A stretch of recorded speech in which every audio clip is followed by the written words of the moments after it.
What's poppin', y'all? It's your boy Flooded Castle back with another fresh hot take.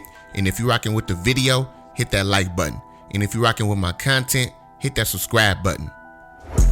Alright, one of the men charged in Young Dolph's murder has reportedly been given bond. According to a local news outlet, Hernandez Gavin could soon be a free man after a judge set his bond at 90 grand during the hearing this morning. Young Dolph's family was reportedly made aware of the state's decision to grant the bond and surprisingly stands behind the state's recommendations. Gavin was arrested on November 11th of last year and charged with conspiracy to commit first-degree murder, attempted first-degree murder, and first-degree murder in connection to Young Dolph's murder in November of 2021. Police have accused of Gavin of organizing the killing of the Memphis rapper and ordering suspects Justin Johnson and Cornelius Smith to carry out the hit. Justin Johnson was released on bond in January. Gavin's next court date is set for July 13th. And Tory Lanez has been denied a new trial in the Megan Thee Stallion shooting case, despite having pleaded with the judge for a retrial earlier this week. Judge David Hereford denied the Canadian rapper's motion for a new trial after his attorneys had presented their case in front of him on Monday. Lane's legal counsel argued that his previous defense attorney was ineffective counsel and that Tory's DNA was never discovered on the gun, but it ultimately wasn't enough to sway the judge. Tory faces up to 22 years in prison, as well as deportation to Canada.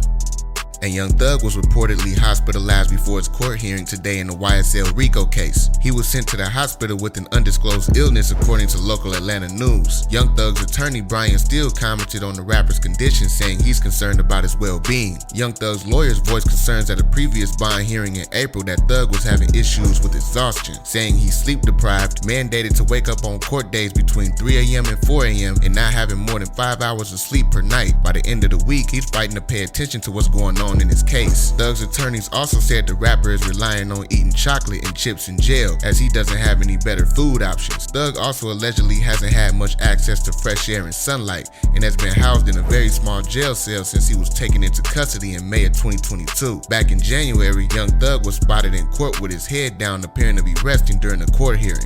Last but not least, NBA YoungBoy just dropped another video titled Bitch Let's Do It for his new project called Richest Op. Lil Durk was also supposed to drop an album today but ended up dropping a single with J. Cole instead.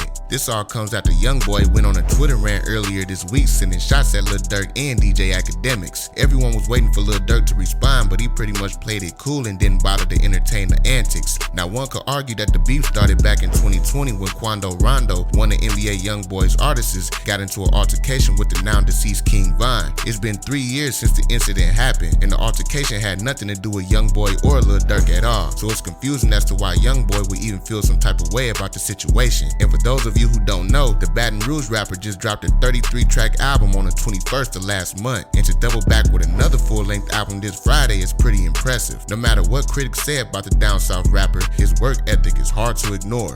But alright y'all let me know what y'all think about the video in the comments, and if you rocking with my content, make sure you hit that subscribe button as well. I'm out.